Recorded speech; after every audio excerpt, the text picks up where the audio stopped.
Hello, and welcome to Gatekeepers. In this episode, we're going to be discussing one-shot adventures.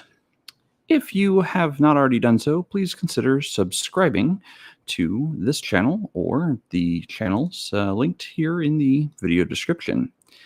If you like our content, please consider subscribing or hitting the like button, rather. I'm tripping all over my words tonight. Without further ado, let's get to the topic, shall we, and introduce the panel. Now, this episode actually comes from our Discord. Fleety, if you're out there watching, thank you. Fleety proposed this content as a question of let me get his exact words, shall I? His exact words were, how does one balance the more crunchy aspects of RPGs, crunchy aspects and RPG aspects of game sessions when continuing or counting or trying to play with limited time? So tonight I am joined by Shadow of Shadow and Sun. Welcome, sir. So now I'm a panel, huh? Well, I mean, it's just going to be you and me tonight. So I am tripping all over my words. I am on very limited sleep right now. So You and me both, pal. So anyway, how's your week going, sir? Pretty damn good. Absolutely no Awesome. complaint. And you? Well, I mean, other than waking up at other than falling asleep at midnight and waking up by 4 every day for the last 2 weeks, it could be better, but it could also be worse. It could be far worse. So let's see here. Welcome, Bo. Welcome, Scott. Hey, Bo. I was just thinking about you, man. So He's got some things to say about one shots. Yeah, and Bo, you're more than welcome to join us for whatever time you do have. The link is in the Masters discourse on our server. So, yeah, come on, Bo. Come on in and tell us how you really feel. So one-shots, single session missions, small little contained stories. That's going to be our main focus tonight. How do we use them effectively? When are they appropriate? And how do we determine their timing or pacing? So that's going to be the primary focus of the discussion this evening. Now, I said it at the beginning, and I'm going to say it again. This content comes directly from the Discord community. If you're not already a member of our Discord community and don't want to become a member, that's fine. You can leave suggestions for future topics in the comment section of this video.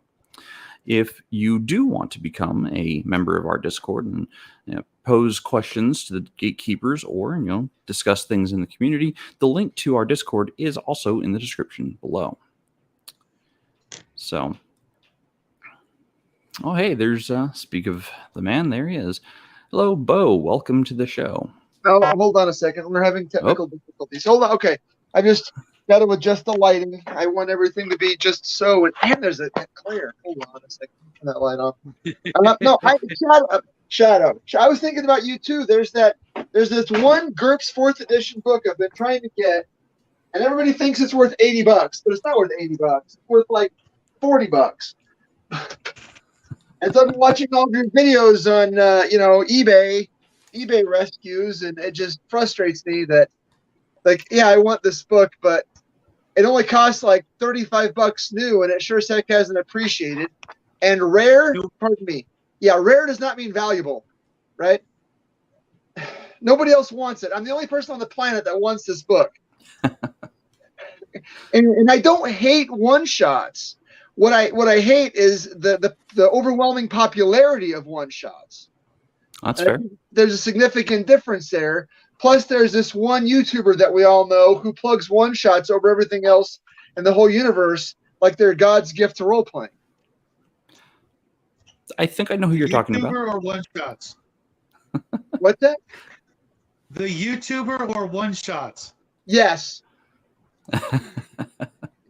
So I don't hate anyone. I just hate when people come and try to take a dump in my Wheaties. Right? nobody's pissing in your Cheerios there, Bo. So yeah, I'm really curious about how this is going to go, because Sure. I do think that one shots have a significant place. If I was running a convention, if I only had 4 hours with people that I was never going to see again, if we're bored and we want to try out a new system, if people are which a palate cleanser between campaigns, I think they do have significant limitations. And I do think that some of those limitations are baked in. I do think some of those limitations are on the fault of the players and game masters. And so I'm really curious to see what everyone's opinion is regarding, how this plays out in your game. Sure. And I really love these curated and moderated discussions. So the first question of the night is going to be this: when you are making these little side stories or insular little missions for players, is each mission or adventure truly insular or singular to that mission, or do you try to include it into a multi-interconnected session of adventures later on? Please, Shadow. Yeah. For me, they're bait. They're hooks. I want to create a situation where at the end of the night, everybody's like, oh, I really want to play this again. I want to keep playing these characters. Even if you're never going to see them again, I want to leave them wanting more. No matter what happens, want them to go like, oh, this was so much fun. I had such a great time. Whether it was the players or the story that came out, or, a combination of the two. I really want them to walk away, completely obsessed with this particular situation, whether it's because of the game, if they're playing a brand new game, I want them to go out and get a copy of that game, start running it, start playing it, or, potentially bugging me through email like, hey, when are you going to run part 2? Okay.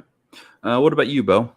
I want to build on that a little more specifically. What I've done in the last little bit is when I plant hooks and seeds, and if I do run one shots, I want to have an interconnectivity. I want to have that sort of that MCU feel where it's all connected. I would love to play a game, introduce a game that has played in the same universe as previous games, so that when I do try to plant that hook and plant those seeds, that the players can see a reference and say, oh, I remember that from this adventure session a year ago or 6 months ago. And so I might not be able to do it with every system. I know that we've talked before about the difference between system and setting. And to me, setting is significantly different than system. I can probably run different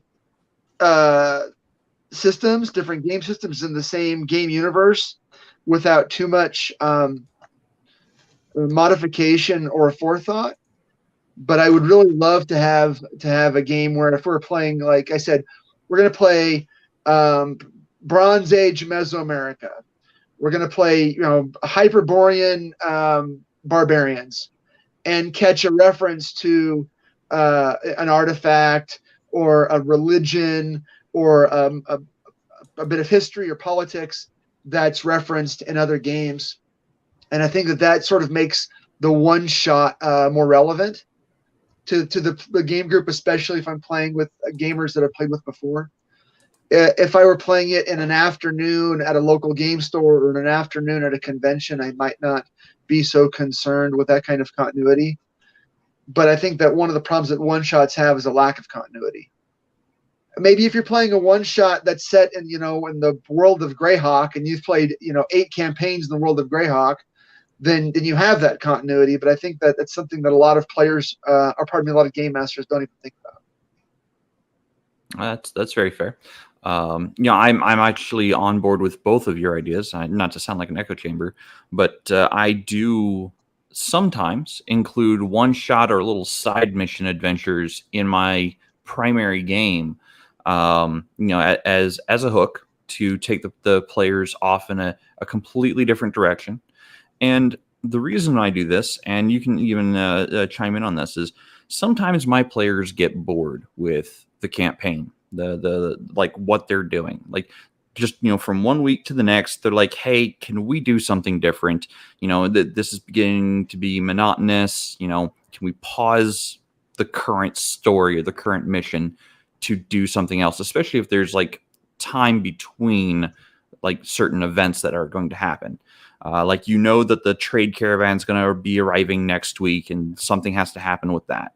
It's like, hey, can we just do a side mission? And I say, yeah, sure. Let me, give me about 20, 30 minutes. I'll come up with something. So to me, that is a great instance of a one shot that can be introduced in a campaign. And again, feel free to chime in on this. But to me, the one shot that's introduced mid campaign is the side quest. But I do always try to tie it somehow to what at least one player or what the players were already doing in the place they're at. Because I think that key word is side quest. Yes. Yeah, I'm kind of curious too. I mean, I think that because we come from different backgrounds and we have different experiences, do we really need to define for each other and for the audience what we consider a one shot? Is a one shot one session? Can a one shot last more than one session? Are you just talking about disposable characters in a new setting? I'm really, really curious to know, how everyone feels. And when we have these panels, again, coming sort of from the outside of gaming, from the, this reintroduced, I know what a one shot means to me, but when I grew up, a one shot was, hey, yeah, we're going to go down to a CopperCon on Friday and Saturday and see if we can mix it up. But what does it mean? What does it mean to you?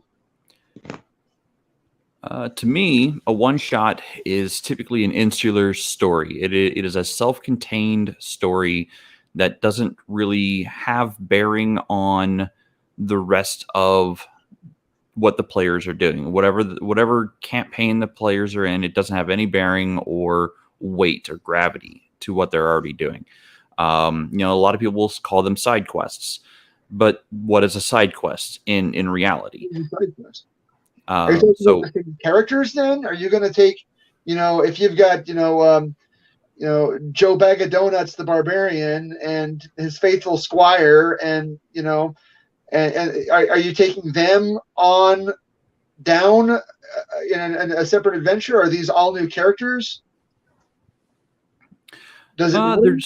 There's no reason why they can't be the same character, and there's no reason why somebody can say, hey, I'm going to pause playing this character to play a different character, and that character can be part of that side quest or one-shot experience. Okay. Yeah, that is interesting, and I guess I never considered sort of the definition or the difference between episodic play, serialized play, and modern television. Where modern television, if you watch an episode of Star Trek: The Next Generation, it's wrapped up in 51 minutes, or whatever. And next week you're going to have the same characters, in a whole new situation. Would you consider that a whole series of one shots?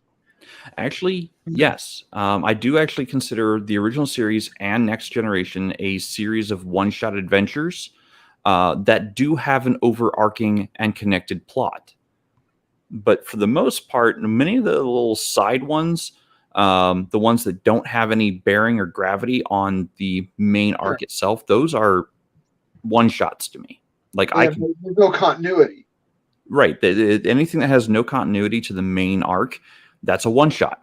That I could actually take any one of the old TOS or TNG episodes that had no weight or bearing on the series as a whole. I could take those, break them apart, and make them into D&D, Dragon Star, whatever setting you want to use, or rather not setting, but whatever system of rules you want to use. You can break it apart and make those into one-shot adventures and theme it appropriately. See, now that's very interesting to me, because that's a point that I hadn't considered fully.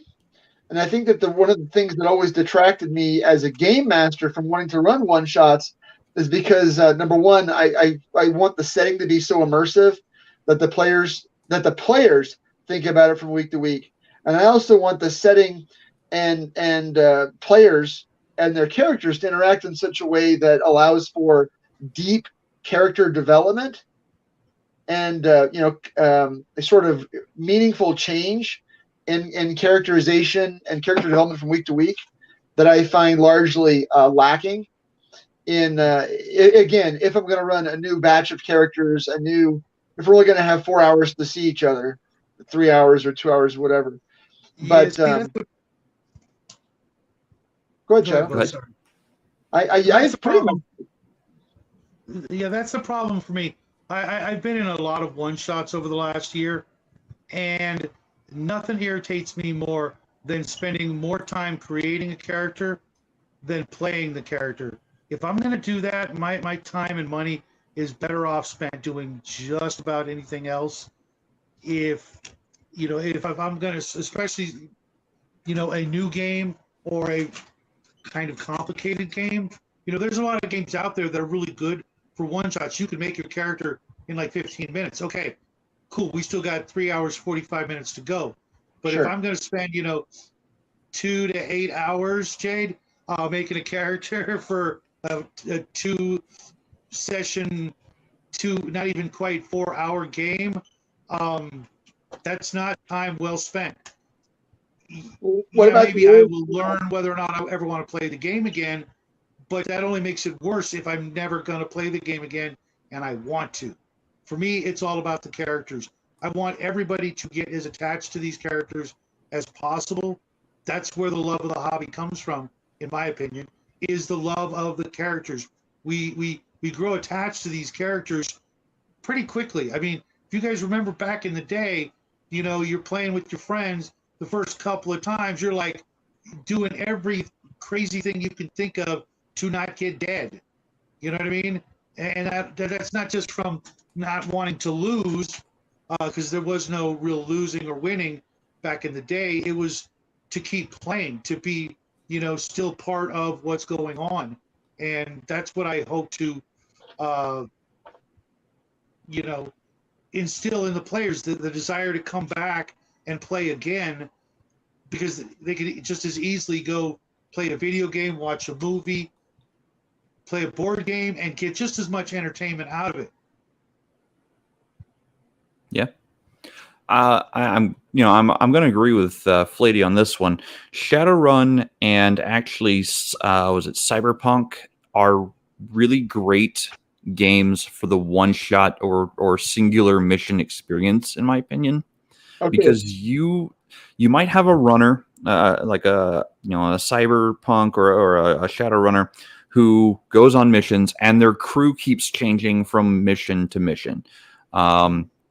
You also find this in, I think it was Pathfinder started something called Pathfinder Society, and that's basically what it is they are singular missions that you make a character for, and you go from table to table playing different missions each week, sometimes every other week, and your character gains experience as they go through these missions. But they don't have the same crew of people sometimes. Sometimes I might be playing a barbarian with this group, and next week, and then it's made of a bard, a cleric, a paladin, but next week I'm going to be put into a group with a wizard, a rogue, and a fighter. Because the groups might change, or the players might change, but my character stays the same, and I'm just going on different missions with different crews. I think that was probably one of the more nuanced methods of one-shots that I've seen actually play out in reality. I've seen both at conventions and actually at game shops as well. I think you're making Top those Secret was another two good one. separate points. Sorry there, Bo. No, I didn't mean to step on your toes. I was just going to say that those almost sound like two separate points.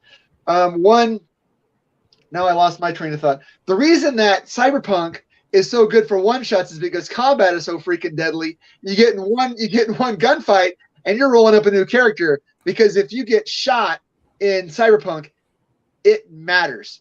Yeah, it does. So, regarding the Pathfinder, I think the problem I would have with that as a game master is making sure that the characters are all balanced in terms of development and magic items and spells and whatnot, because we know that there are some campaigns, like if you run like a Monty Hall campaign, everyone's got a +5 Holy Avenger at level 7.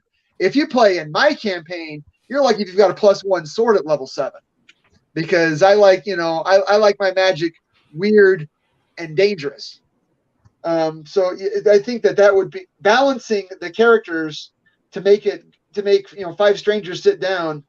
And I was kind of wondering, if that's what, like the old 80s, the old convention modules, the old Gen Con and the old competition modules would have 6 characters that are fairly well balanced against each other. Then you don't have to worry about rolling up a character. You just, make some photocopies of the back sheets, either little half sheet characters, cut them out, pass them out. And it's all right. We're going to spend 3 hours together. And I did that in the late 80s and early 90s, sometimes just to clear out, like you said, clear out the palette, try something new. And with my regular group, I enjoyed the heck out of those. Some of those characters were, obviously their stats were a little more, a lot more 9s and 13s and a lot fewer 16s and 17s. Mm-hmm. But if the whole party was balanced against each other stat-wise, then it really didn't matter. And from what I understand, society play is that way for Pathfinder, because as your character levels up, they get access to specific missions that they are able to go on, or they might be level capped to go on lesser missions. It's what I think whoever's running the society group is the final say on that. I'm not entirely sure how that works. Again, I've only played 2 society games, Starfinder and Pathfinder, and I didn't care for it, but could have been because I just wasn't with the right group. I don't know.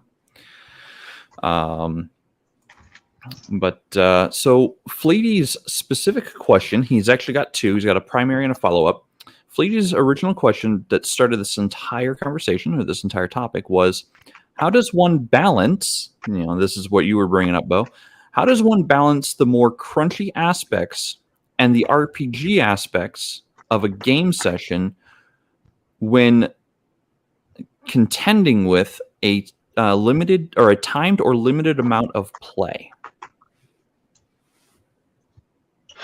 When I'm thinking crunchy, I don't know if he's talking about like a role play heavy game, or if he's talking about a dice roll heavy, mechanic roll heavy. I think crunchy refers to the dice rolls. Yeah.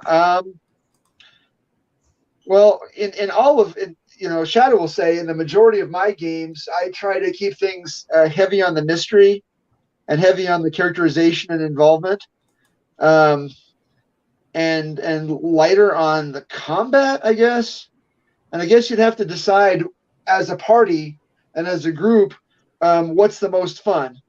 I have played with players that are all about, simulating combat on the tabletop, and they want to have, 3 heavy combat encounters per session. And I've played the same kinds of games with people that really didn't care at all, that were all about, the interaction and the investigation and solving the mystery. So I'm not sure if I know how to go about answering that question. I mean, we're talking about a one shot, right? Mm-hmm. So I've got 5 guys together that may or may not know each other, and we've got to make it Oh, it's got to come down to preparation on the part of the GM, right? If you want a game to be less, I don't know, it's got to just run smooth. So if I've got an adventure that I've either played before or read through, and I've got it just hitting on all cylinders, I think that's going to go a long ways to alleviating the stress associated with running a one shot. I don't know. I might be completely off base here. This is just the thoughts that are coming to me as I'm Yeah. thinking about the question. What about you, Shadow? How do you You read the balance? question again? How do you balance the more crunchy aspects versus the more role play aspects in a game session that is time limited? Got to read the room. You know, you got to know what your players like and what they expect and what they hope for. And, you know, depending on the situation, you know, some games may just not be the way to go for a one shot unless you are trying to hook them, in which case you have to tear apart an adventure and literally give them a little taste of everything, like, you know, a buffet, you know, some role playing, some exploration, some combat, and, you know, some potential leveling up, you know, if possible. You know, a lot of people don't like to see characters level up quickly, but I got to tell you, back in the old days, in AD&D, if even if you did everything randomly rolled up the monsters, you know, etc., you could literally get enough XP from kills, treasure, magic items to go up a level or two, especially if you're playing like a thief in a afternoon of playing. And you know, so in a one shot, you might be inclined to fudge that a little to let them see what it's like to go up a level, you know, especially if they're never going to, you know, play with you again or something like that. You know, okay, so you made it to second level. What does that look like? You know, that way they walk away with a sense of accomplishment, and then you've done the game justice by trying to get people to come into it, because I mean you're not trying to, you know, dissuade them from the game and show them, well, this is why it sucks. Let me sit you down for 4 hours and ruin your expectations of this highly acclaimed game. No, you want them to walk away going, oh, this was really cool. I want to do this again. So giving them a taste of everything, you know, and depending on the game, some of those elements may be more or less important. Some games more combat oriented, some games more role play oriented, and you know that's something that can take up a lot of time. You know, letting everybody at the table get a chance to role play their character, you know, the way they should, depending on the game and everything else. You've really got to, you know the players at least a little, and you got to know the game really well, and try to parse it out in equal bite-sized pieces, I guess. Yeah. I want to ask a follow-up question about that. I mean, do you expect, Shadow, in a one shot, do you expect your characters or your players to level up in a one shot game? Depends on the game, really. Some games it could very well happen. You know, a lot of games are very combat oriented, and the XP is often determined on those overcoming those challenges. And if the party manages to take out, you know, a crap ton of monsters that by the math equal up to a level, then I'm going to give it to them. I'm not going to say, later on, I may tell them they got the XP to go up a level, but you know they need to train. But if it's a one shot, I'm going to be like, you know what, I can quickly, you know, sum up the epilogue of the one shot and go, and you spent a couple of weeks training, roll your d6, you got that many more hit points, blah blah blah. You also could do this and that, you know, for going up a level, if that is the case with, you know, most class-based systems. Other games that are skill-based, things like that, you know, they may get, you know, one little micro bonus from the end of the game in a game like Call of Cthulhu or something like that. Sure. For Index Card RPG, I have actually done this for one-shot experiences that to not just play test the system, but also to test my equipment because I was trying to record the sessions. Um, but I will sometimes give a milestone reward because that's how Index Card RPG works. It's a milestone system. I might give a milestone reward to a player who does something really awesome. If they think so far outside the box, I might reward them with something better than just a hero coin. I might actually say, "Hey, that was really cool. Go ahead and take a milestone reward for that." And then they get to choose right then and there out of the book, any one of the milestone rewards that are generic or based on their class. Okay. It's just interesting to me because I like you mentioned Shadow, you mentioned training between levels, and I don't know if this was something that's like house ruled in some systems or if it's actually a written rule in some systems. The way I do it, when I give people points for skills in the middle of an adventure or between adventures in the same campaign, I usually say, okay, look, here's your bonus points, but only spend them on skills that you used in this adventure, just to sort of maintain that continuity. But continuity is a word that's almost anathema to the one shot. So, which is why I like one of the reasons I loathe them so much, because you mentioned Star Trek. I love continuity in shows. I love references. The serialized show. And I think a couple of weeks ago we were talking about old Doctor Who versus new Doctor Who.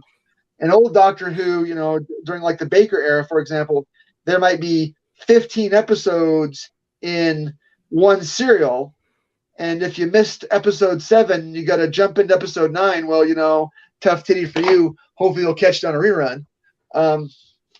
And I like that same feel in my role-playing games. If we're going to run, 7 sessions or 8 sessions in this serial, and then we're going to jump and run 7 or 8 sessions in the next serial, all in the same campaign, that has an appeal to me because it feels like something that I built.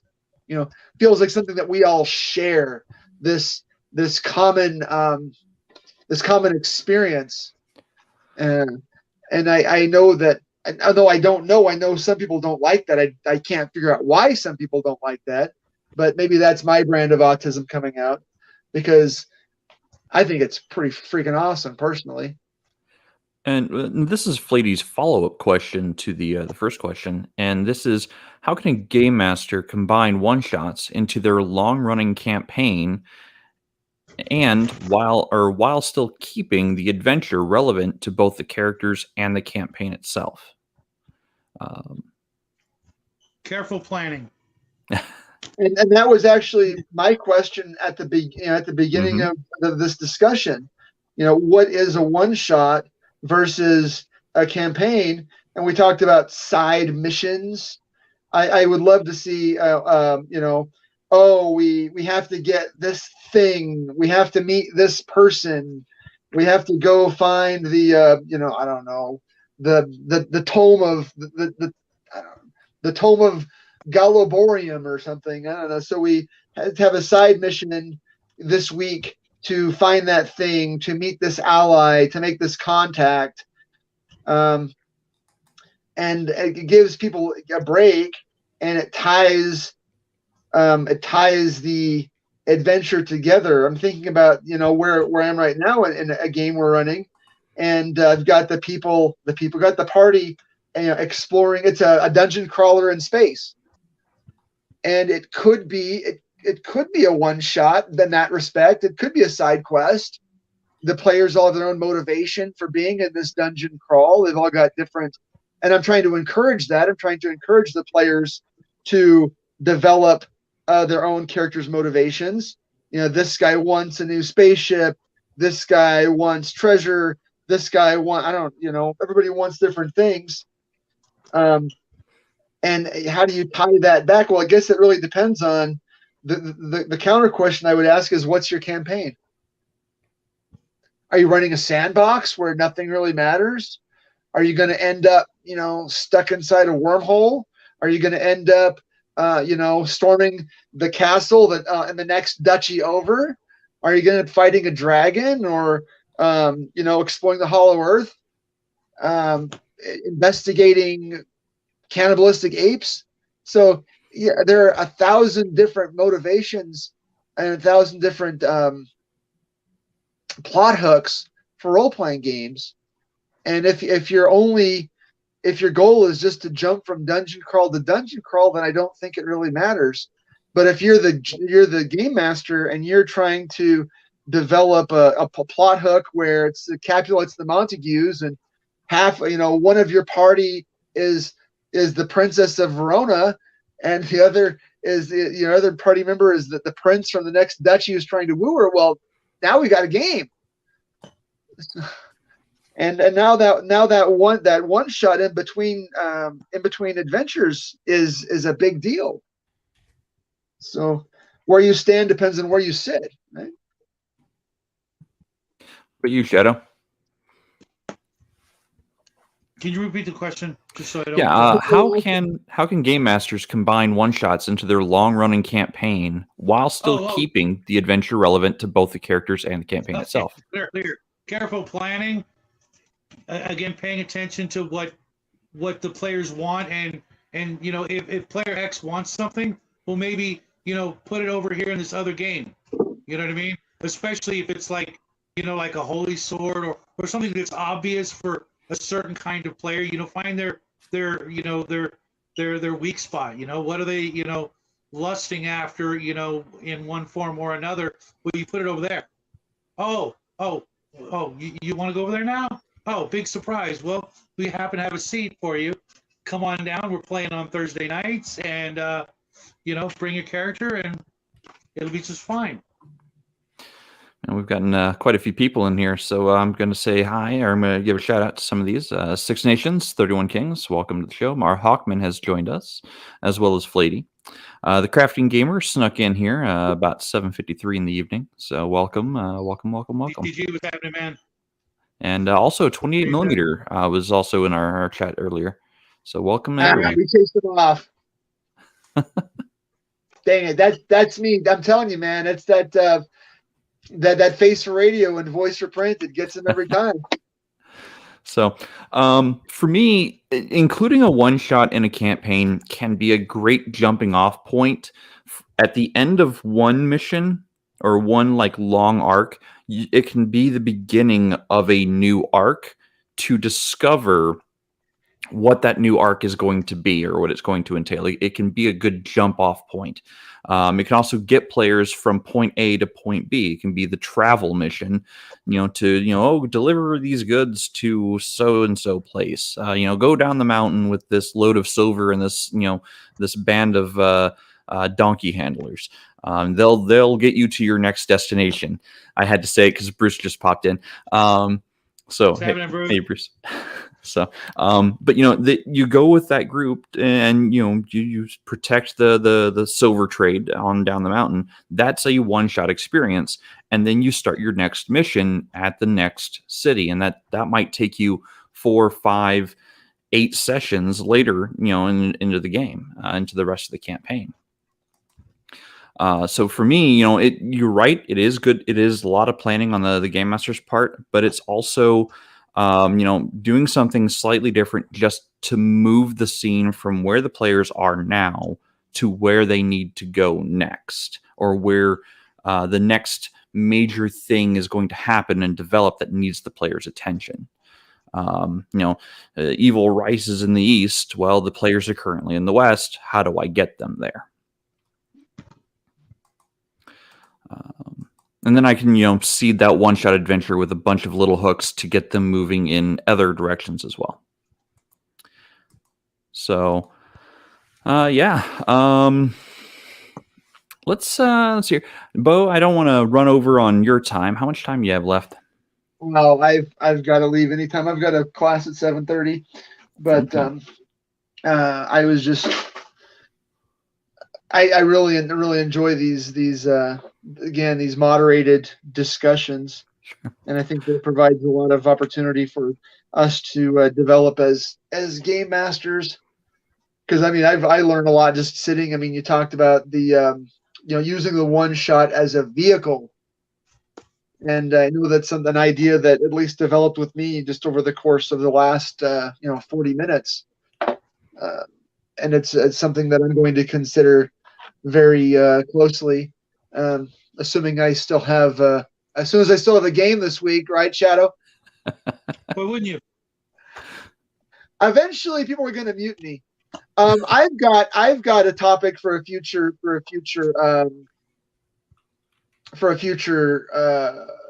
discussion. Maybe write this down before I forget. How do we motivate players to act in situations where it's not turn based? Right? When you've got players, just exploring a dungeon or moving through a town, and it's not turn based, how do I motivate the players to act and not be acted upon? Okay. That's I'm writing it down. That's a problem that I've been having personally. So it might be something that we could discuss later. I need to get dressed and get out of here. And I will try to catch the rest of the show in the can, as it were. I mean, that is to say, not in the bathroom, but not live, right? When the show is finished. All right. Well, you have a great night, Bo. And thanks for joining us. It's almost Friday. So I wish we could have him on for longer, but I do understand he teaches class, so I'm happy to have him on. So let's get into some of the nuts and bolts, shall we? On how to run one shots. Now, Shadow, you recently ran a one-shot adventure for the Table Breakers over on Thursday night. And kind of what I want to do is I want to know, when you were planning that one shot, what were some of the key components that you wanted to include in your adventure? I wanted everybody to be more or less not just eager to play again, because that worked out for us, but I wanted them to have sort of a good movie ending, one way or the other. Get them to a point where they could go, oh, okay, now it's wide open. Our characters can go off and do all kinds of different things. The whole time, I wanted it to be very cinematic, and if someone were to make a movie of it, people would want to watch it, because it's got lots of action and the intrigue and the adventure. There would have been a little bit more combat, but that didn't work out. Not poorly. It actually, in some instances, it was avoided deftly, which was the better outcome because it was Traveler. And had you started, for example, shooting at those robots on the space station, they would have riddled you guys with holes, and only Kai would have survived. And even then, he would have had to, stop quite a few of them to get to where he was going. But fair enough. It's I guess hanging out with Sean has rubbed off on me in the fact that I do want it to be very cinematic, with a good opening, a good ending, and lots of action and screaming and dying in the middle. And if you can find an idea, not saying it's a railroad, although sometimes you kind of might have to do that. The word railroad is a dirty word in a lot of circles, but there's a lot of us out there that's what we do. We're running a railroad. You're getting on and you're getting off when we say so. Everything in between is kind of up to you and the die rolls, but that's not very appealing to me. I want to know that if I jump off, at any point, that's okay too. Maybe I'm getting dizzy or nauseous, and I got to get off the Pirates of the Caribbean because this ain't my kind of ride. Maybe I'm afraid of water, whatever. Obviously, none of those things are true, but you get my point. I want to, make a good, entertaining session to where people will be satisfied that and happy that they played, and not kind of jonesing for the next game that will never happen potentially. Some of these games, those characters are never going to be played again. Not going to take any one of the the one shots, and single them out. But imagine you played a character and you really, enjoyed the hell out of that character, but nobody else did. Or they're like, they can take it or leave it, and you put your all into it, and you're like, yeah, this was great. Oh, but we're not going to play it again. The GM's like, I have no intention of ever running this again, and that's like those really great movies that you wish there was a sequel for. Even us grown-ups know that it's probably better off that there's not a sequel to that movie. But sometimes you get lucky and the sequel's better, or the sequel leads to a whole franchise of sequels. Just think about it very carefully and make sure that you've got all those things that I mentioned, so that everybody gets a little bit of something out of it, especially at the end, and they're all glad they were in the game. Otherwise, you've kind of failed at a whole bunch of things. Not wanting to play that game ever again, or not wanting to play those characters, or not wanting to hang out with these schmoes again because they don't know how to role play, or whatever the case may be. You've got to, you really got a lot of cats to herd and a lot of balls to keep in the air at the same time. For me, one of the key components I want to include in one-shot experiences is I want the players to walk away at the end feeling like their characters were heroic in some capacity, because the hero's journey is one of the oldest concepts to storytelling, and I love the hero's journey. The hero with 1,000 faces. If you haven't read it, it can be a dry read, but if you haven't read The Hero with 1,000 Faces, I highly recommend it if you're a game master, because there are a lot of things in there that, it is the zero to hero story. It is the, like how we tell stories aspect of it. And I like having my table walk away with going, man, we were the big damn heroes. And to do that, one of my key things that I do is I put in typically monsters that are just one-shot mooks. They have a single hit point. Yeah, they can still kill player characters. They really can. They are deadly, but they go down if you sneeze at them. But my key thing there is I'm sending 10, 20, 30 of these, one-shot mooks at the party, and they're feeling like Legolas, Gimli, knocking down goblins left, right, and center. And they're like, yeah, this is really great, for that battle experience. But then I have moments in the game, and this is another one of the key concepts I like to try to include. I try to put in some kind of moral dilemma in there where they have to make a choice. And it can't be just a trivial choice. It actually has to have weight to it. And that weight has to, have meaning to not just the choice, but the outcome of what that choice is going to do, to the rest of the story that they are in. It could be as simple as, hey, it's like we have a choice. We can either go to the air base and get all the components we need to get this satellite launched into orbit, to get in preparation to get the data off planet, or we can go collect the data from HQ and hopefully get there before the enemy does. What do we want to do first? Do we want to go get the components to get the data off the planet, or do we want to go to get the data before our enemies do?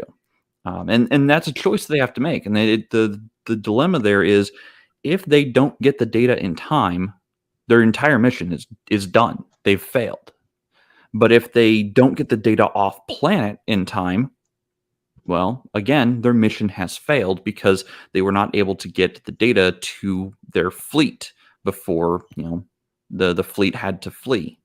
And I say that because there is a one shot that I'm kind of putting together and running tests on for the 24th of June. That's Free RPG Day. I'm going to be running this module, or this one shot adventure, probably 5 times that day.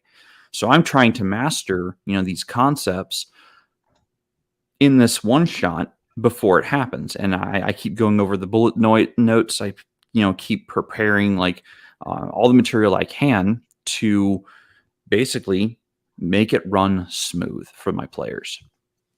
And I'm gonna have 4 or 5 brand new players each session, I think, depending on how many people show up. So how much let's see here. I'm reading my question. How much do time limitations come into play when planning a one shot for you? Honestly, it depends on what the time limit is. Okay, let's say convention time, 4 hours. Yeah, that's going to make it really, really short. And like with the game I ran, there is not a lot of room to wiggle around. Assume you've got 4 or 5 players, and that could boil down to 25 or less minutes per player of action, of literally doing anything other than waiting their turn. Yeah, mind you, they don't have to wait, 25 minutes until it's their turn, but they're going to be spending only 25 minutes in the limelight, whether it be rolling dice or giving up, their suggestions or ideas before, you got to keep that circle moving. You really kind of have to do the math and figure out, how many players, how many hours. Okay, they're only going to get this much time each, so you better really jam pack those 20, 25 minutes with something in there for each player to really do, to make them feel like they were even there. There could be players who walk into a situation like that, and if they miss their cue, they're waiting another 5, 10, 15 minutes before they're really going to get to do anything, and that's really not a lot of fun. I mean, if you went to a movie and every 5 minutes it paused for a commercial, yeah, you wouldn't recommend the movie. Right. One of the things that I'm going to be trying to do on that Saturday the 24th is I'm going to be trying to limit like side conversation at the table especially between players who know each other, because I'm going to be constantly reminding them, hey, this is a time limited thing. I've only got 2 hours to run each one shot, only 2. And the concept here is from the time the players' characters wake up, they have 2 hours. Actually, technically, they've got like 79 minutes to find the data core that they need, or find the data, get it loaded into a data core, and get that data core off planet. Like, those are the things they know that their mission contains. Like, and they're briefed on that when they get into their mobile suits or their hard suits, because this is going to be a sci-fi-ish game. The players are all going to be part of this Krill military, and they are each assigned to operate mobile suits, or these giant mech suits. So. But not Gundams, right? Gundams, mobile suits, Ava, whatever you want to call it.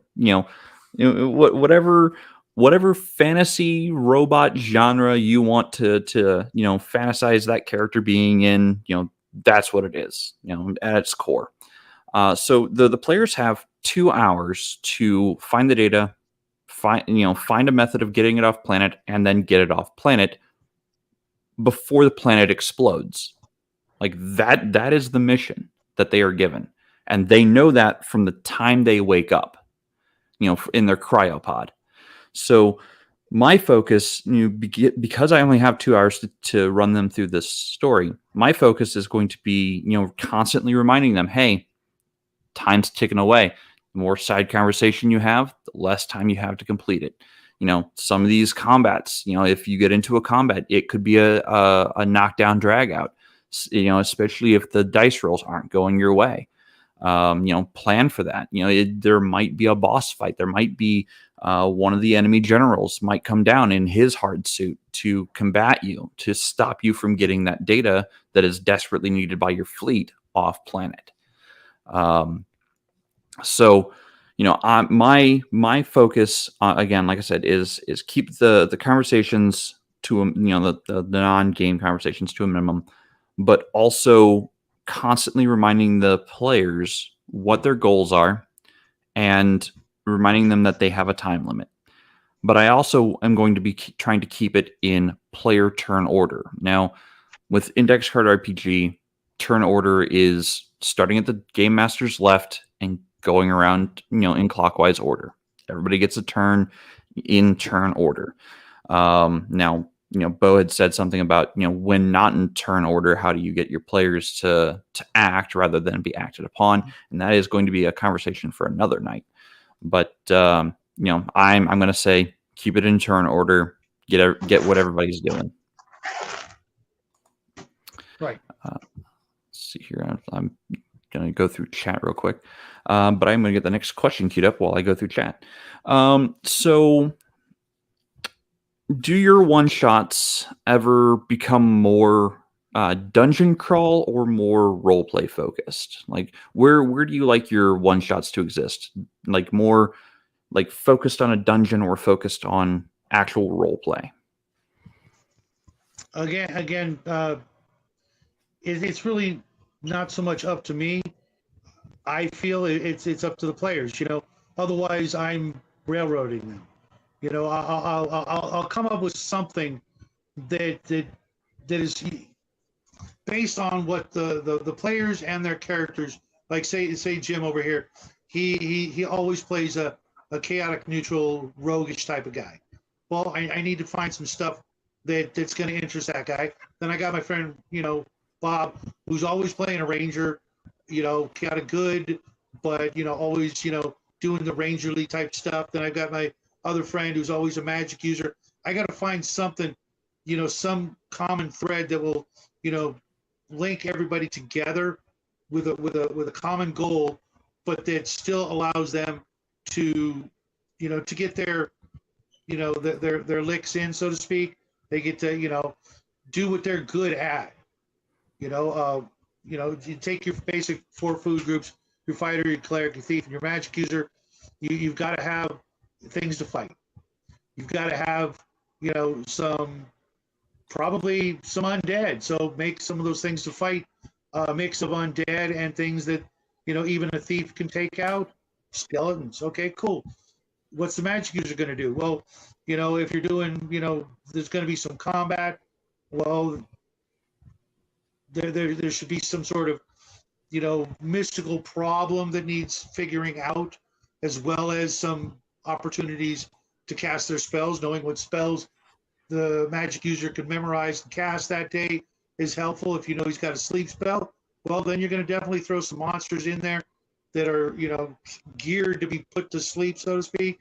Not everything's going to be undead, because then that sleep spell is completely useless. And clearly there's going to need to be some doors that need unlocking, some traps to discombobulate, maybe some sleight of hand or something like that. Picking pockets. That's kind of just asking for a jail sentence for the party, or at least the thief and anybody who's nearby. So you might want to hold off on that. But maybe going to a particular set of ruins and finding out what's going on, and keep the undead from bothering the town nearby. Okay, well, the magic user and the cleric can do some reading and figuring it out, and while they're doing that, lo and behold, some skeletons that were guarding the place are doing their thing. Maybe down below there's some bad guy, making more skeletons. But just find a way to stitch each character, and if you can, their player attributes together to come up with something that everybody will walk away going, I did my thing. I had some fun, rolled a couple of crits, rolled a couple of fumbles, whatever, did some, goodly amount of damage, and, of course, treasure. That's the other thing. A game without a little bit of treasure at the end of the evening is really not my idea of a good time. I want to walk away with something more than I started with, and I don't mean scars and bruises. that's cool too, because chicks dig scars. But walking away with empty pockets, it's like, well, what the hell did I get into this for? Yeah.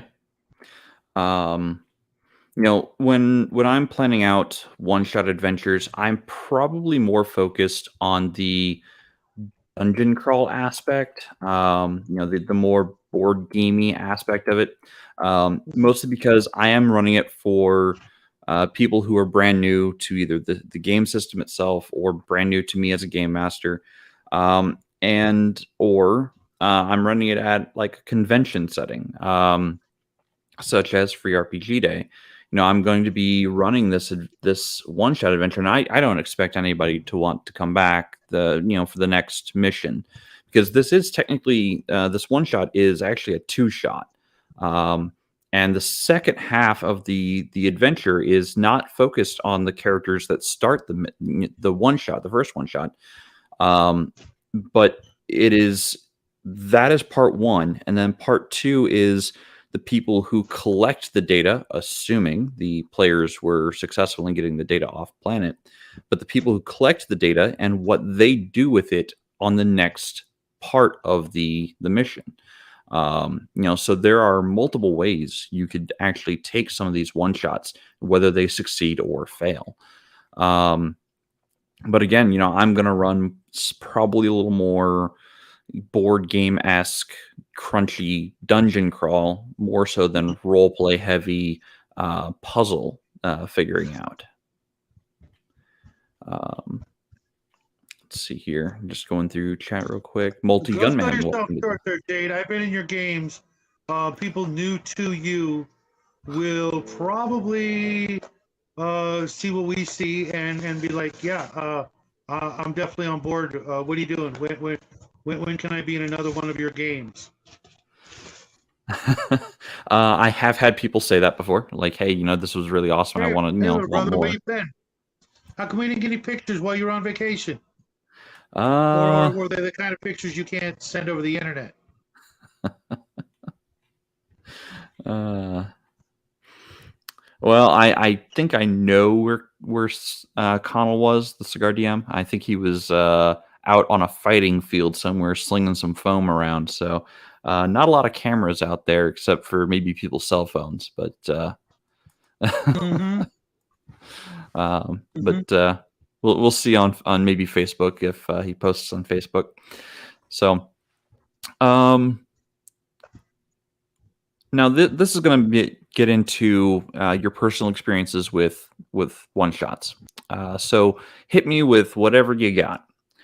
What have been some of the hallmark moments of your favorite one shot experiences and why?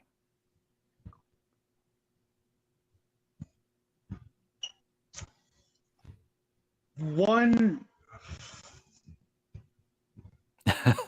of my favorites was I ran this adventure, and it was a little more than it was probably 5 or 6 hours at a stretch, and it was the same. I ran it for several groups, and every group it was a TPK every single time, and it really wasn't because the monsters were too nasty. There was really only like 4 monsters in the whole thing. You too, buddy. Literally, and it was a party of like 4 to 6 level characters, and I want to say there was between 5 and 6 of them. But there was a troll, and the troll had, done some things, and basically came across a ring of fire resistance. And for whatever reason, the party just kept making dumb mistakes. It was actually 2 or 3 parties. The last party did better, but they just kept making dumb mistakes, and a lot of the same exact mistakes. It was like every group had done certain things like almost the exact same way. So I was learning how to try to give them little subtle clues to maybe lead them off in a different direction, and it was just awful. there were people that were just furious when they left the game store, just furious. And the last game I ran, a couple of kids that were not only from my same school, but they played D&D, and their locker, because we all had the same letter for the last name, their locker was like right there. Okay, right. I don't want to hear about your feet, Connell.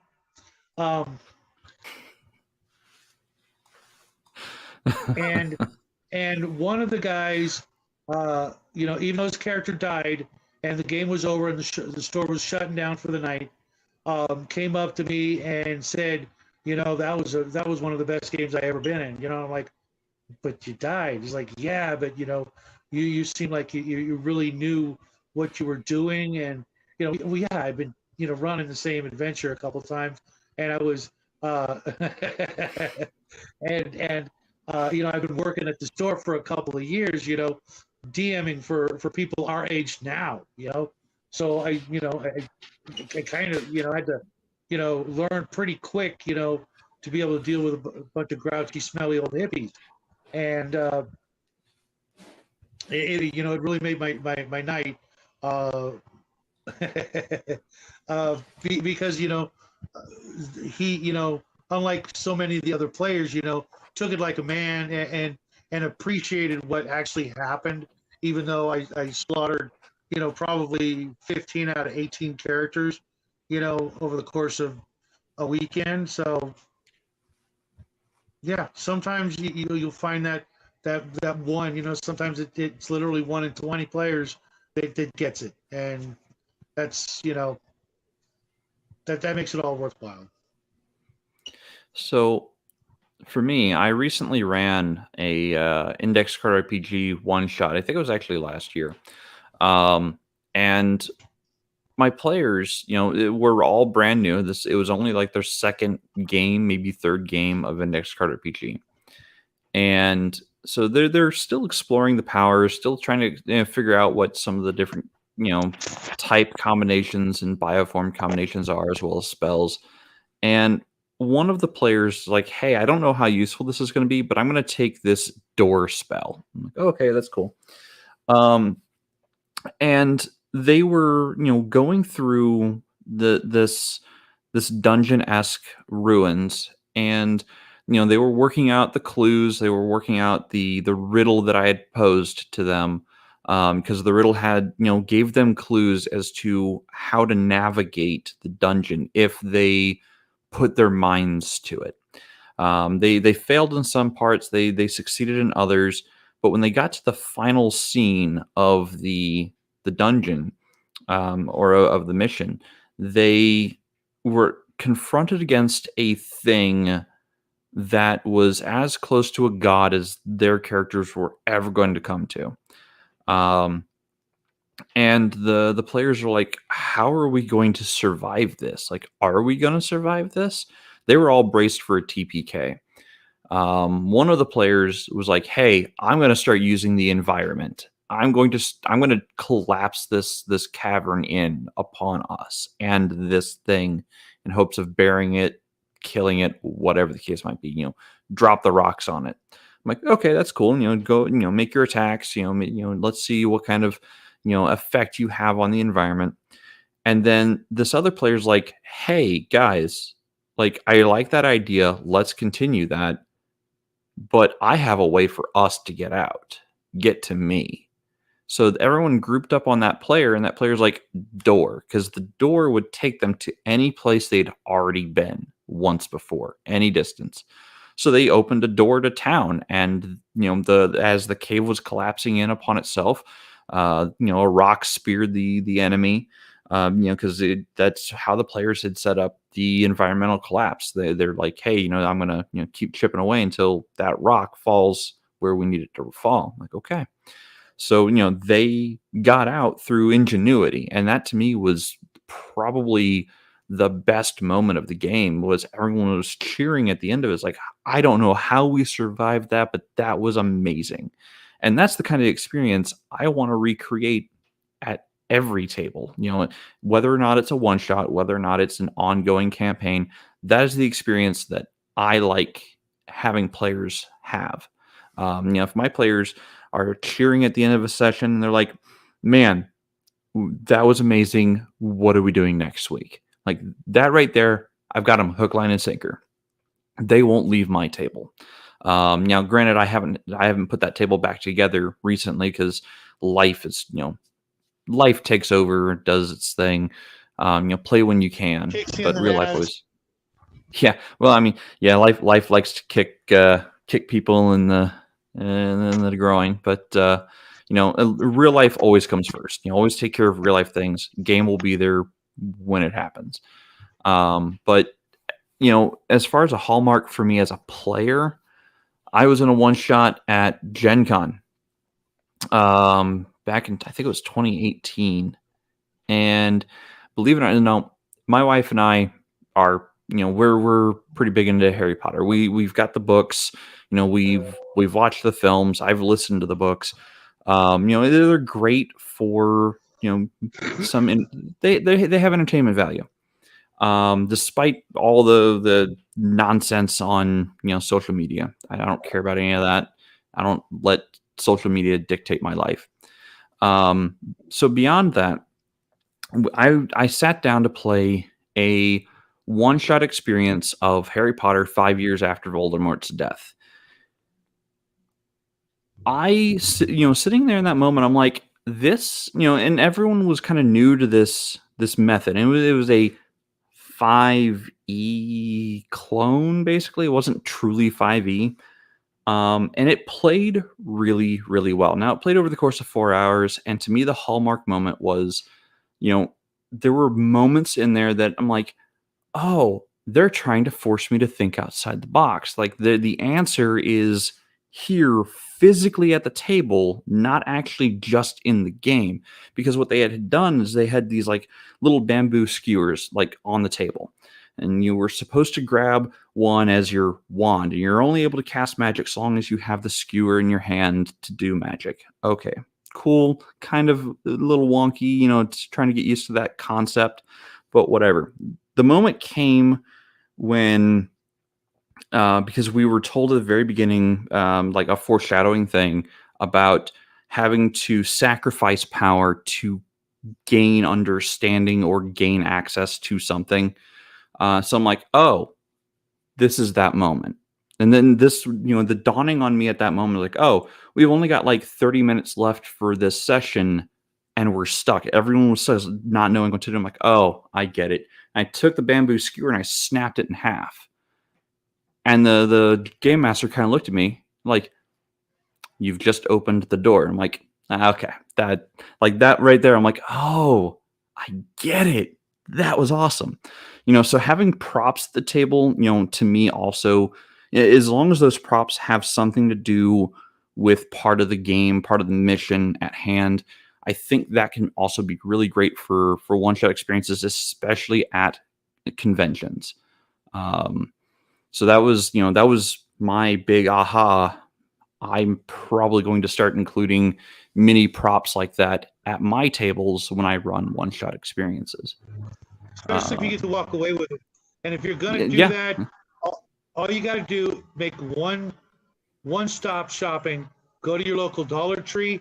Dollar Tree's got an aisle of crafts that are just, it's not a big aisle, but it's got so much cool stuff, like, little tiny glass bottles for your potions or your other things. And, there's just a crap ton of really cool little cheap things that you could, and they even used to have dice.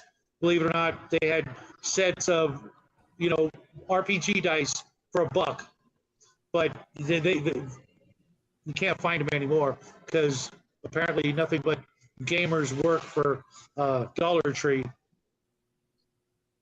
But yeah, you could literally find everything you need to make those props and really, give your players something to, take home with them. Like I was saying before, they could walk away with that whatever that prop is, and put it up on their shelf with their miniatures or whatever. And every time they see it, they'll think about it. And that's actually what I'm going to be doing for the one shot experience on the 24th. Is I have all of the character sheets printed. Like I have a bunch of pre-made character sheets.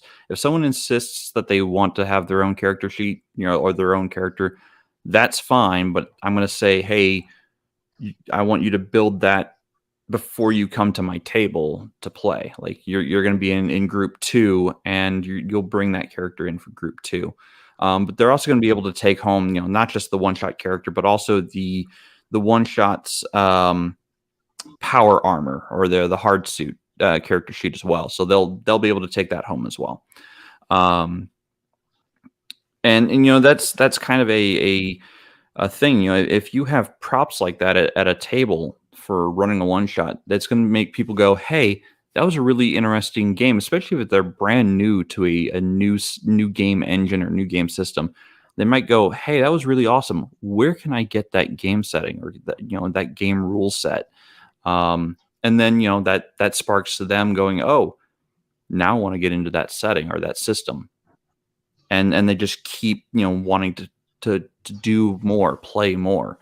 And that's really, I think, one of the powers of one shots is getting people into a seat, getting them to kind of forget everything before and focus on what is in front of them now. A brand new experience that they won't get necessarily anywhere else. It's in that moment, and they get to experience potentially a brand new game setting, a brand new game engine, and it's just to see where it goes. So I would say, in my opinion, give one shots a chance, because I'm going to be, truthfully, I'm going to be in, I think, 3 or 4 different one shots at Gen Con this year. I'm going to be in I believe, a Star Wars D6, so West End Games one shot. I'm going to be in I believe it is a Earth Dawn. You don't have to drink. That's Max, not me.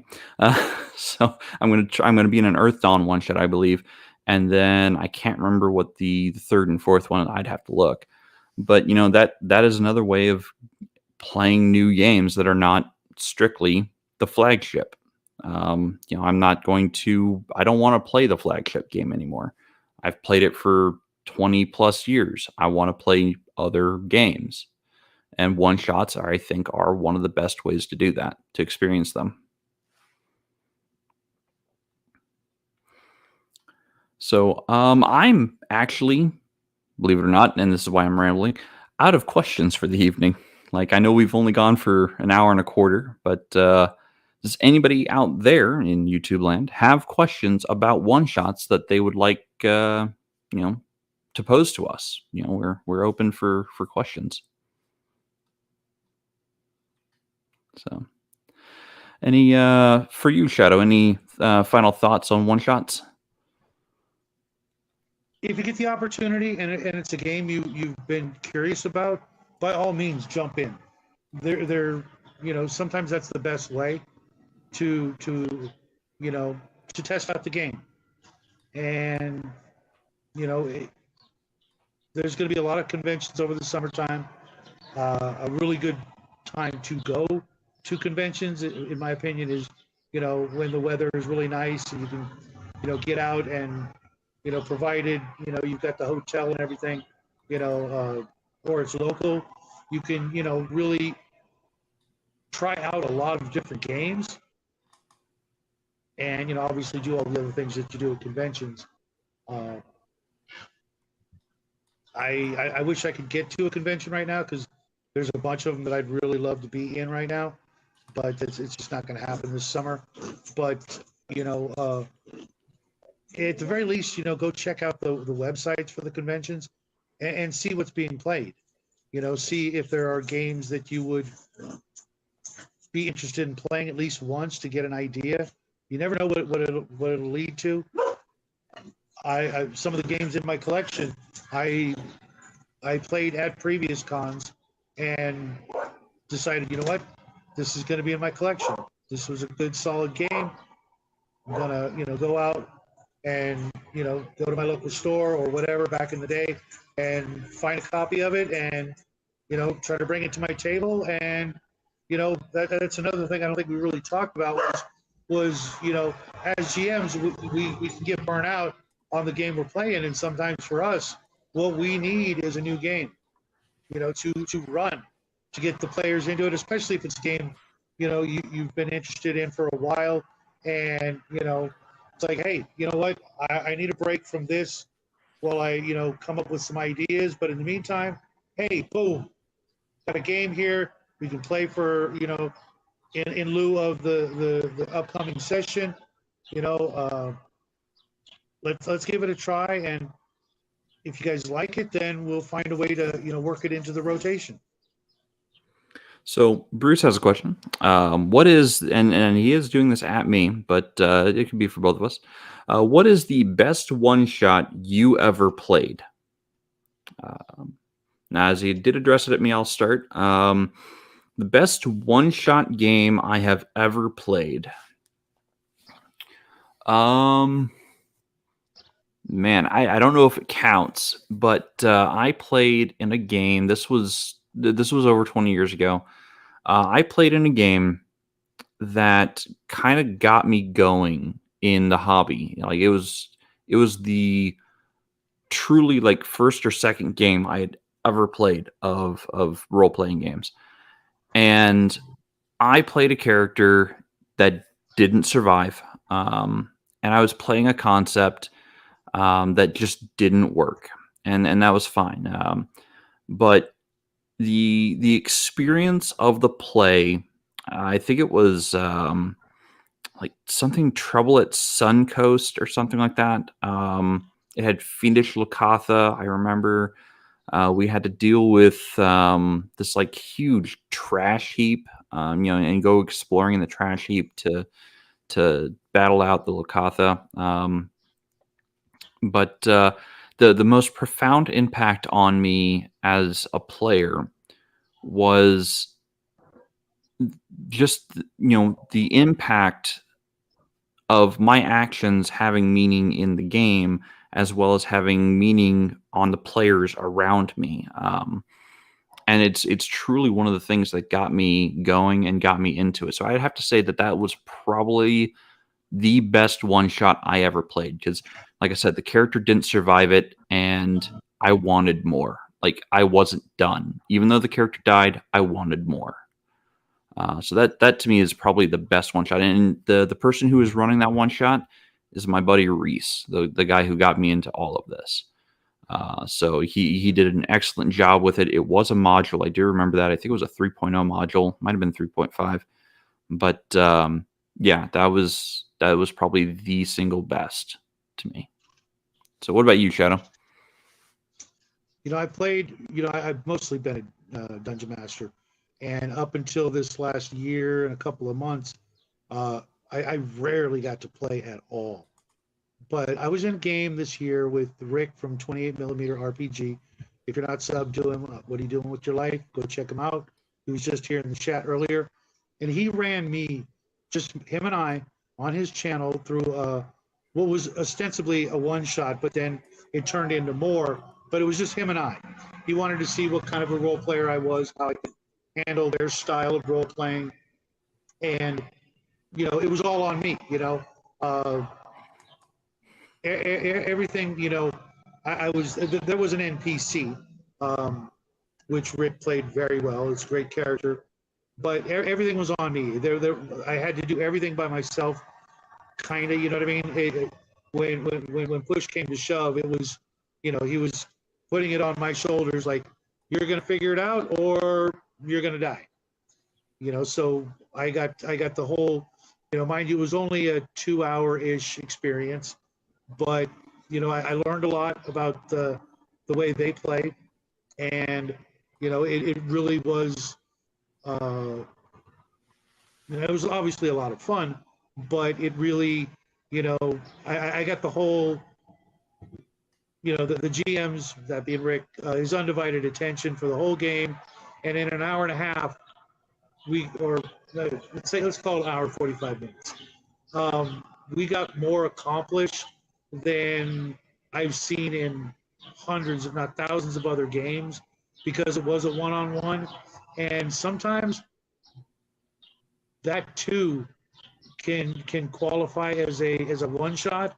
I'd really like to be able to do that with like every player. Instead of having a session 0, I'd like to be able to give every player like 2 hours, in a one-on-one kind of situation, and really get their backstory and all that, and then have them do a classic Fafford and Gray Mouse or meeting up situation where it's not you meet in a tavern and suddenly you're all best friends, but have it kind of have some meaning so that they have that that really memorable situation, something that tied them all together, some situation, something that brought them all together, from their own individual lives. They actually had things going on and other goals and plans for their character, and then suddenly they got to hang out with these schmoes for the rest of their career, but it actually means something, and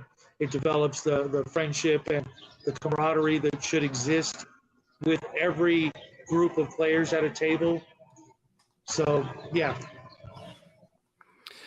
So I'm gonna see our if I can do that. so our next question is: have you ever tried doing a Mad Lib style choose your own adventure? And this comes from our Hawkman. I can't say that I have. I know it has been presented in a Mad Libs style way where you fill in the blanks, but I don't know. I can't say for certain that it was truly a Mad Libs choose your own adventure, or if it was a pick a door, any door, the doors all lead to the same place. Because I can't honestly answer that one. What about you, Shadow? So I don't know if this qualifies.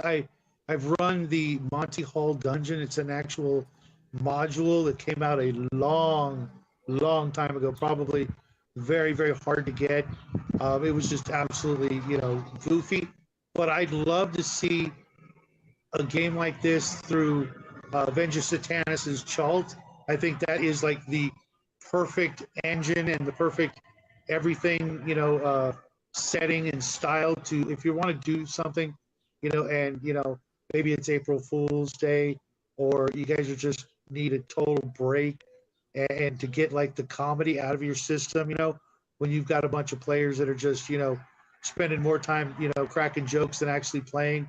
Well, come up with, one of those forms, and have everybody fill it out, do the Mad Lib thing, and then, do the switcheroo and go, okay, we're gonna do this tonight because it's been a rough week, or whatever. You guys are just clowning around too much. Let's get it out of our system and let's do something. I don't know if you guys remember the game Toon. Anybody out there? It was a Steve Jackson game where you literally played cartoon characters. It's really, That's probably really why I never played it. right. Yeah, I mean, Steve it's just Jackson. ridiculous, but you can, really sort of, let your hair down and just be the total goofball or whatever, and get that just out of your system. But obviously, it's not for everybody, and I definitely believe there would be some heavy drinking involved, to say the least. Your mileage may vary. Oh, there you go. Tune was written by Warren Spector.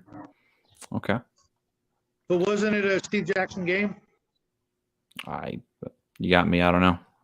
Yeah. If it was, that's probably why I wouldn't have played it. I'm not a huge Steve Jackson fan. Let's see here. So this next question is, here's a question. When you're doing a one shot, should you make it an epic adventure or keep it small? This is from the Crafting Gamer. Do you want to field that one first? Or do you want me? Well, to be honest, it would take a hell of a GM to make it an epic adventure. I mean, if you're talking like 2 hours, forget about it. 4 hours, maybe. 3 players, okay. I could see it being, like a Krull-esque kind of, one shot, where the fate of the world hangs in the balance and your characters are, maybe pre-gen with, some experience under their belt. Uh, that's a tough order to fill. You could be literally pulling out some of your choicest material as a GM and sacrificing it on the altar of, what if, or, can you do it? I don't know that it would be worth it. You could literally be, pulling out some of your best material, and especially if it's your regular group, if you're at a game con, hell yeah, leave them in awe. When the game is over, they just went, oh my God, this is the best game ever. Sure. But your regular group, hell no. Don't even try. So I think it depends on how you define epic. To me, epic is not just the rule set that I'm using, because I run 3.5 or ran 3.5 for many years, and they actually had an epic set of rules or rules beyond level 20. So that's, if you're thinking that, I would say go nuts. You can run stuff that's beyond level 20. Make sure everybody has, characters that are pre-built for it, before the game even starts. And there's a lot of things you can do there. There's a lot of like insanity that can happen with that. But if you mean epic as in, tales of Hercules, of godly power, or the tales that tell, moral stories, you can definitely do those as one shots. You can run the epic of Perseus, of Hercules. You can run the stories of Gilgamesh, as one shot experiences. If you're wanting to go for literary epics. But again, I think it depends on your definition of epic. Now, I'm going to be running this one shot on the 24th, and I think it's pretty epic because the stakes can't be higher. And if the players succeed, they are legendary heroes for the Imperium, because they were able to get the data off planet to save the home world. So they'll have statues dedicated to them on their home planet. They won't get to see them because, well, they'll be dead. But assuming they don't get off planet, that's my assumption. They're not going to have enough time to get off planet, but they'll at least be able to save the fleet and save the home world. So to me, that is an epic story because they are putting everything on the line to save the home world. And if they do, they will be lauded as heroes in that, that little universe for all of history. They'll have the statues dedicated to them and whatnot. That'll be part of the outro. So it really depends on what your definition of epic is and what your players might view as epic as well. Let's see here. 6 Nations, 31 Keys. Any online sources for decent one-shot material or to plagiarize and plunder? The entire catalog, from what I remember, of Dungeon Magazine is available online. I can't remember where it's located, but I do know it's located online. Barron might have better resources for you for that.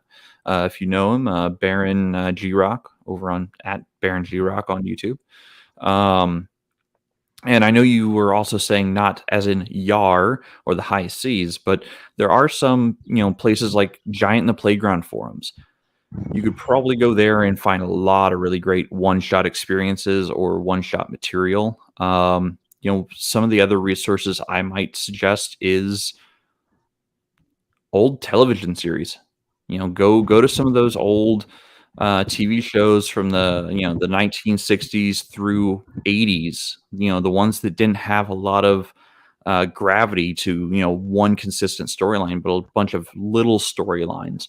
The Are You Afraid of the Dark series from Nickelodeon. The Goosebumps series also I think was on Nickelodeon. You can run, horror genre that way. You can run the Twilight Zone, as one-shot experiences. So there are a lot of resources out there, and if you can run a original series Star Trek episode as a one-shot for a group of players and they never catch on ever, you're doing it right. What about you, Shadow? Any resources for one-shots? Personally, I like to go to the old classic things like Creepy, Eerie, Heavy Metal Magazine. Lots of, literally short stories in, sort of comic book form. And it just because it's eerie and creepy doesn't mean they're all necessarily horror sort of stories. You could even probably go through, what was that other magazine? Was it Omni? I think Omni, maybe. Um, Well, but some of the old magazines from back in the day, especially heavy metal. That mhm. or Heavy metal, Dungeon and Dragon magazines. the other thing, I would go with, like, if you already have like a favorite TV show, like Star Trek or something like that, that your friends or gamer pals aren't a big fan of, then grab that, because then you'll know they won't know what's going on because they're not fans of X show or what have you, and you can pull from there because you'll know it, and you'll already enjoy it, and then you can pull from your favorite show, and then or whatever guilty pleasure it is. Maybe it's a comic book or a magazine or a series of movies. Maybe you're a huge Fast and Furious fans, and you can pull stuff out of there. Another goddamn bug hunt, yeah. Or Babylon 5, Andromeda, Hercules, stuff like that. Those serialized TV shows where you really have to be a huge fan. Okay, Flady, you're going to go in timeout for that one. Something that really well, and pull from it. That way, you don't have to do so much work because you already know it. Yeah. Right. Literally, the source of inspiration is infinite. Because hell yeah, I want in that one. I mean, Oh, He-Man and Masters of the Universe could be a great series of one-shots. It really, whatever is your thing that you're a big fan of. Yeah, Weird Tales. Pick something that you already like. Don't go looking for something expensive like we recommended or hard to find. Just go through your own collection, and you'll find something that people are like, well, why do you watch that? Because I'm mining it for gold. Yep. Why did I just think of Family Guy? But anyways. Yeah, I mean, anybody catch that reference? I wouldn't run one-shot experiences out of Family Guy, but if that's your thing. Right. You never know where your inspiration is going to come from. And I was telling somebody today, don't ignore it. When you get inspired by something, grab it by both horns and, take it for a ride, milk it for all it's worth, and, take lots of notes. Yeah. Now, Connell asks, how many hours are you allowing in a one-shot? What do you think on that one, Shadow?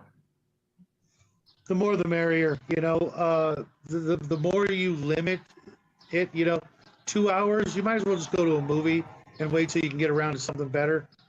You know what I mean? 4 hours, okay, that's it. If you want to do that instead of a board game, cool. But you probably get more of a palate cleanser and more of a break from a good old-fashioned board game. You get 6 or 8 hours. Well, hell, then you've got yourselves the making of a fine game and a great afternoon or evening. And don't be surprised if after just that short a period of time, the players are like, yeah, can we kind of ditch the other game for a while, come back to it? I can't tell you how many times I've seen that happen where a one shot or a palate cleanser turns into the next regular game inadvertently. So be careful. If your players are really kind of getting burnt, just go to a movie. Otherwise, you're going to lose your players to some other game, and all that work is going to go right down the freaking toilet. I'm going to say 4 hours is the standard convention model for one shots. If you can run a one shot over the course of 6 hours, that gives you breathing room. 8 hours is a true game session. It's an actual RPG session. Longer than 8 hours, if you have the stamina for it, and your players are into it and not wanting to leave the table after 8 hours, awesome, good for you. I can't do Dawn Busters anymore. I'm at an age where I actually need sleep. I'm at a point in my life where I actually need sleep because I have a 9 to 5 that I need to do. But 4 hours is the convention standard for a one shot. So if you can plan out an adventure to be within 4 hours, you're in the golden zone right there. If you run a little over, awesome. If you run a little under, okay. Talk shop for the last however long. Me putting this one shot together for just 2 hour sessions is to run as many groups as I can and get as many groups, into role-playing games as I can on the 24th. So it's over the course of 10 hours, I'm going to try to run this one shot 5 times for however many players, want to sit down at the table and play. And it's truly to get people interested in the hobby that aren't necessarily already part of the hobby. Get them started with the basic core rules of a game engine. Get them going with the even just the quick start rules. Get them the free edition of quick start rules, and let them explore on their own after the one shot is over. So for me, it's going to be 2 hours on the 24th per session. Let's see. I think that was the last question from chat. I'm just going to go through real quick. Let's see here. I think he meant Congress. I need to pass the 30th month. I'll teach. Yes, I think he means Congress as well. Yeah, he even says Congress later. I'd be in favor of that.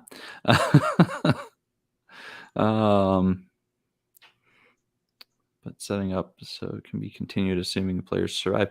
That is we talked about that earlier in the evening, that a one shot can actually be a really great vehicle to get players involved in longer campaigns or even the start of a longer game. So that is a really great point. I think 2 or 3 of my longer run campaigns actually had a one shot built into it to get the players either from point A to point B, where the next major arc was going to start, or to just start the game in general.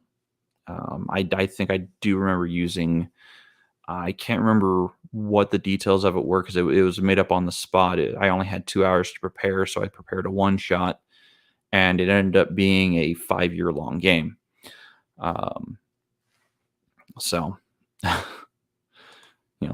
Your mileage may vary there. If they don't survive, the relatives, of the deceased players can.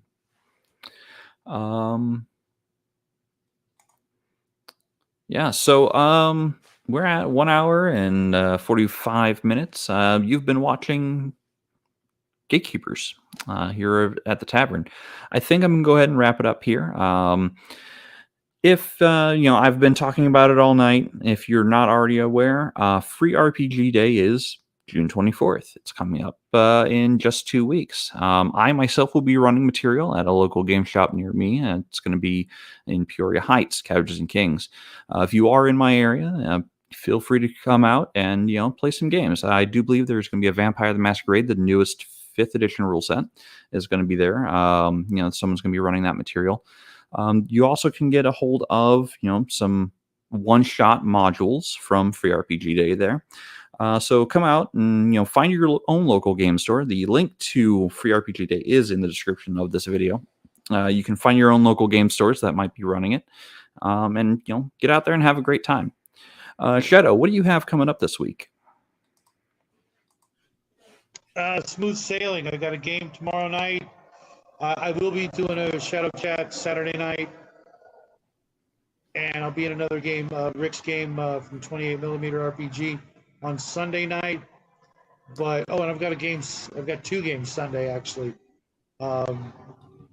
So yeah, it's just nothing until next week. Like I said, got a bunch of games going on. So if something comes up, we're both going to be over at Table Breakers, I believe, tomorrow talking about androids, which will be kind of weird, but should be fun. Other than that, I'm, I got my son and I are doing a bunch of work for other companies right now, so really can't talk about it, but it's really eating up a lot of our time right now. So the fact that I'm even able to get into any games at all is kind of nice. But next week we'll have some new stuff for you. But yeah, super Awesome. busy. Okay. So you'll find me here at the tavern, in the next Gatekeepers episode. But if you do want to see and check out, myself and Shadow here, tomorrow we're going to be over at Bruce and Barron's channels for Table Breakers. So I do thank you all in the chat for sticking around. This show would not be anything without you. So I do appreciate your time. I do appreciate your questions that you've given to us. And Flatey, I'm glad that you enjoyed the show. And I want to say thank you for giving us this topic.